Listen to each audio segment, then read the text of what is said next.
Hello guys, मैं Pratap Kashyap knowledge factor information की एक और नई यूनिक वीडियो में आपका स्वागत करता हूं। गाइस, आज हम बात करेंगे वैदिक साइंस की, यानी कि जो हमारे भारत की साइंस है पुराने ज़माने की, वो आज के ज़माने से किस तरीके से हटके है और कितनी टेक्नोलॉजी एडवांस थी उस समय में। तो स्टार्ट करते हैं फैक्ट नंबर 10 से। गाइस, इस पिक्चर को देखिए जो कि हम्फी के एक मंदिर की है। इसमें भगवान श्री कृष्ण आज के युग की टेक्नोलॉजी, जो कि आपने कोई मिल गया फिल्म में, एक स्कूटर वाला, 2 पहिए वाला छोटा सा स्कूटर, वो टेक्निक इतनी पुरानी ज़माने में श्री कृष्ण के द्वारा यूज़ करते हुए दिखाया गया है। तो आप आइडिया लगा सकते हैं कि हमारा जो विज्ञान है, वैदिक विज्ञान, वो कितना ज़्यादा पुराना है और कितना ज़्यादा उन्नत है। इसके बाद चलते हैं गाइस फैक्ट नंबर 9 पर। अब गाइज, इस तस्वीर की जो टेक्निक है उसका आइडिया लगाने की कोशिश कीजिए। इसमें एक इंसान को दूसरे व्यक्ति में कटार मारते हुए दिखाया हुआ है और ये करीब 1000 साल पहले पत्थर को काटकर बनाई गई तस्वीर है। अब इसकी जो कार्विंग है, इसको आप देखिए कि एक व्यक्ति जो पीछे से कटार से दूसरे व्यक्ति में कटार को मार रहा है, इन दोनों को इतने बारीकी से दर्शाया गया है कि आज की जो उन्नत टेक्नोलॉजी वाली मशीनें हैं उनसे ऐसा करना भी संभव नहीं है। तो हमारे उस समय की जो कार्विंग या आर्ट कला थी वो कितनी ज़्यादा उन्नत थी। इसके बाद चलते हैं गाइस फैक्ट नंबर 8 पर। गाइस, क्या आपको पता है एक छोटी सी कंट्री वियतनाम ने यूएसए जैसी पावर को हरा दिया था, वो भी किस बलबूते पर? क्योंकि उन्होंने शिवाजी की गुरिल्ला टेक्निक वाली वॉर करने की किताब को अध्ययन किया था।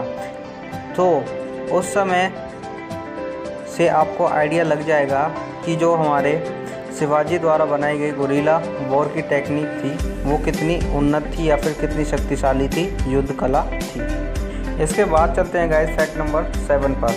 गाइस, क्या आप जानते हैं जो मुलेठी है हमारे ट्रेडिशनल आयुर्वेद में यूज़ की जाने वाली, उसका यूज़ चाइना के लोग कोविड-19 के इलाज में कर रहे हैं, क्योंकि ये गले को साफ़ रखती है और लगभग 87% जो चाइना है वो हमारे आयुर्वेद में पाई जाने वाली सभी नेचुरल जो हमारे मेडिसिनल प्लांट मिलते हैं उनका यूज़ करके अपने इलाज करते हैं।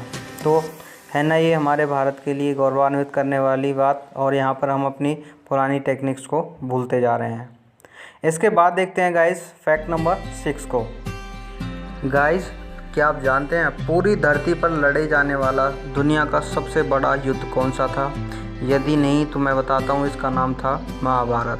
अब आपको पता चली गया होगा। लेकिन इसमें पार्टिसिपेट करने वाले जो घोड़े, सैनिक, हाथी हैं, उनकी आप ज़रा संख्या सुनिए। जो पांडवों की ओर से लड़ने वाले थे वो करीब 1,53,090 हाथी थे और 4,49,270 घोड़े थे और 1,53,090 रथ।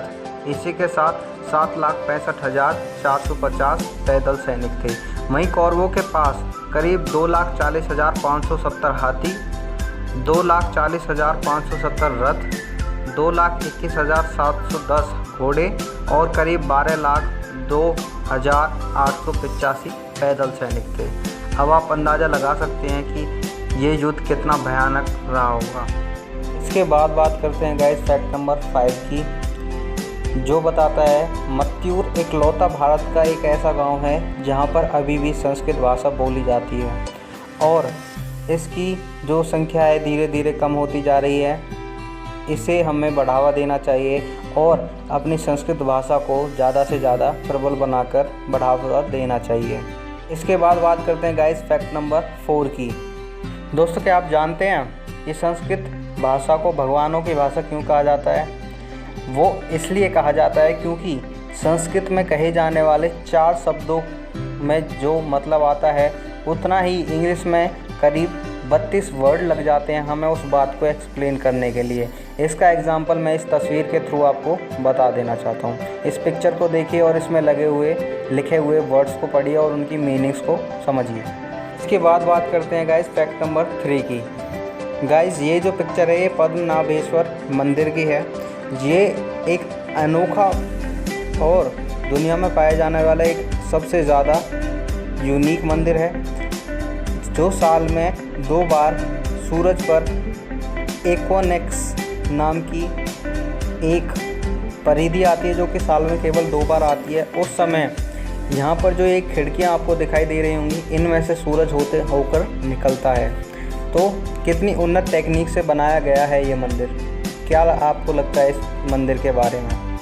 इसके बाद बात करते हैं गाइस फैक्ट नंबर 2 की। गाइस इनका जो आप पिक्चर देख रहे हैं, इन पंडित का नाम है श्री प्रहलाद जानी, और इनका दावा ये है, जो कि सच में प्रूफ हो चुका है, कि इन्होंने पिछले 72 साल से बिना कुछ खाए पिए जीवित हैं।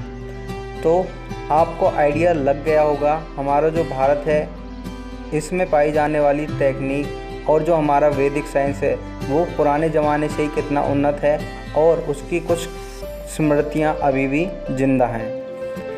आपको क्या लगता है इस साधु के बारे में, बताइएगा कमेंट करके। अब गाइज अब बात करते हैं फैक्ट नंबर 1 की, जो कि कहता है, आपने जो परमाणु को कंसेप्ट पढ़ा हुआ है, जिसे हम एटॉमिक थ्योरी भी बोलते हैं, ये करीब 2500 साल पहले महर्षि ने अपने वैशिका सूत्र में पहले ही बता दिया था।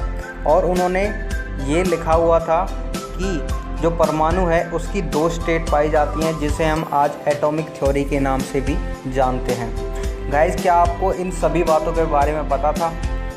यदि नहीं तो आपको जानकर कैसा लगा, और यदि आपको ये वीडियो अच्छी लगी हो तो इसे लाइक और शेयर ज़रूर कीजिएगा। हम आपके लिए ऐसे ही अनोखे भारत से जुड़े हुए रहस्यमयी तथ्य लाते रहेंगे, और ऐसे तथ्यों से जुड़े रहने के लिए हमारे चैनल को सब्सक्राइब कीजिए।